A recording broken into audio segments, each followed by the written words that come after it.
De Juan de Ramos pour garder dans les pieds ce ballon qui va profiter aux Bordelais. Oui, les Bordelais qui jouent très très haut et c'est, je crois, une des clés du match. Essayer de ne pas subir le match dans ces 16,50 m pour ne pas prendre de plein fouet le jeu aérien de ces Espagnols. Dugarry, l'instant début et ouverture du score après moins de 2 minutes ici au Rayo Vallecano sur ce ballon, semble-t-il, Gérard, dévié dans un premier temps par Christophe Dugarry et but de Lilian Lasland. Oui, on avait dit que les coups de pied arrêtés seraient importants et ils le sont puisque le premier pour les Girondins de Bordeaux donne l'occasion à Lilian Lasland d'ouvrir le score d'une magnifique reprise de volée. Lasland déjà décisif à Glasgow, vous vous rappelez peut-être ce match au Celtic avec des prolongations, et bien là, nos amis de la télé espagnole vont nous le montrer.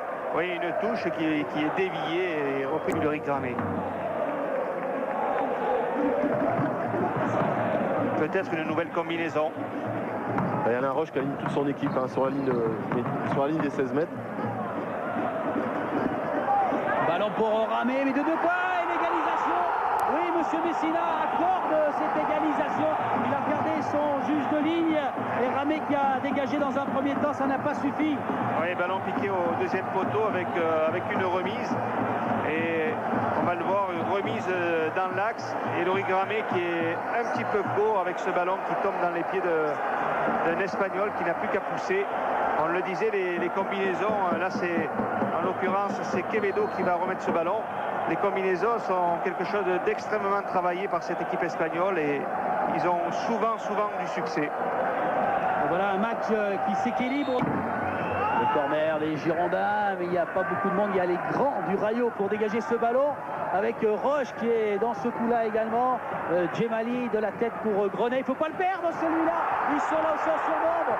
Le sommeil qui est en train de reculer. Le retour de Grenet. Attention, danger sur Ramé. Il peut frapper. But à l'occasion des joueurs espagnols qui va au fond sur cette grosse faute des Girondins de Bordeaux qui se sont fait piéger, Gérard. Oui, vous l'avez senti puisque vous avez monté le ton quand Grenet a perdu ce ballon et il y a eu immédiatement un 3 contre 1 et le Rayo Vallecano qui prend ce but alors que les Girondins venaient d'avoir 2 coups de pied arrêtés successifs. Et bien voilà, Eli Pope pour un dernier quart d'heure avec de nouveaux tracas. Oui, Bolic qui va bien profiter du faux appel pour libérer Sommeil et frapper dans le petit coin. Il regarde. Bolic va récupérer le ballon. Sommeil va se décaler un petit peu et la frappe dans le coin droit de Loïc Gramé. Et alors que là, on voit le ballon perdu par François Grenet au milieu de terrain. Et c'est l'ouverture. Et immédiatement, Bolic en profite. Ouais, un ballon qui passe tout près du poteau, mais cette fois, il n'y a pas de poteau pour sauver les Girondins de Bordeaux qui vont essayer de se relancer dans ce match. Allez avec Djemali. Plus haut, il récupère un peu plus de ballon, il gagne un peu plus de duels. C'est bon signe pour la dizaine de minutes qui restent. Oui, mais ce sont les Espagnols qui sont tout près des buts de Ramé. Il faut encore repousser ce ballon. Il est dans un bon état et but. Aïe, aïe, aïe, aïe, aïe. Monsieur Messina fait signe à but. Ce ballon a été dévié. Encore une fois, il fallait le repousser plus vite. Les Girondins sont en train de craquer alors qu'ils viennent de se créer là aussi de bonnes occasions. Voilà le Rayo Vallecano qui mène 3-1. Les affaires se compliquent. Frappe de Quevedo qui a été détourné. On le voit là, il prend sa chance et c'est Alain Roche qui le détourne dans les buts de Loïc Gramé. Frappe très puissante, détournée, Loïc Gramé qui est pris à contre-pied. Et bien voilà ce Rayo Vallecano. Oui, alors qu'il y avait les bons sur cette faute d'Alain Roche, faute de la main. Ouais, en déséquilibre, il a touché le ballon de la main droite. Allez, Ramé qui doit placer son mur en essayant de garder un peu de visibilité. Il faut c'est un moment important. Entretenir l'espoir, ne pas encaisser un but supplémentaire. Alors il y a du monde, il y a beaucoup de monde aussi du Rayo pour frapper ce ballon et but.